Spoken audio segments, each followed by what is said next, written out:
Le fragmentisme cherche l'intégration d'une partie avec un tout, se transformant dans ses multiples lectures en un objet inachevé et illimité à travers le temps et l'espace.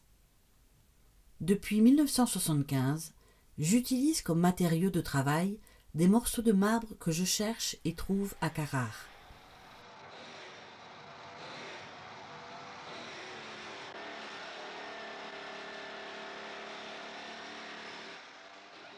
La récupération et le choix du marbre constituent la première étape.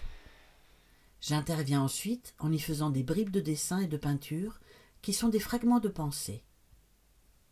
Je pose les éléments d'un problème sans donner de solution. Les solutions peuvent être multiples et dépendent en fait de ceux qui regardent l'objet. Ils complètent eux-mêmes les figures à l'aide de leur propre pensée. L'incomplétude est une constante de mon travail, car je pense que nous sommes un fragment d'un tout, à la fois fragment du passé et du futur. Nous sommes conséquences et compléments de beaucoup de choses. J'appréhende le morceau de marbre comme quelque chose qui a eu une vie antérieure et qui en commence une nouvelle. Je me sers des symboles de différentes disciplines, parmi lesquels les symboles mathématiques, comme des éléments plastiques.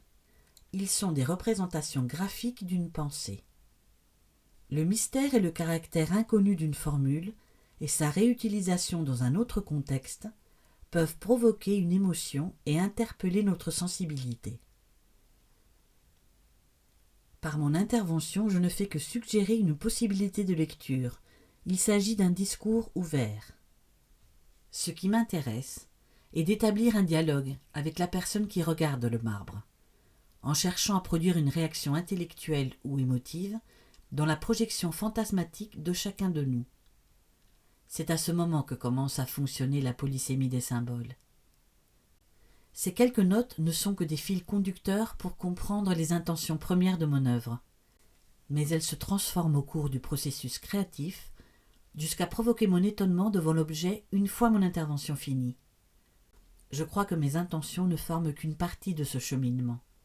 En définitive, l'interprétation de mon travail ne sera trouvée qu'en se retournant vers lui, et non vers les propos que je peux tenir sur lui.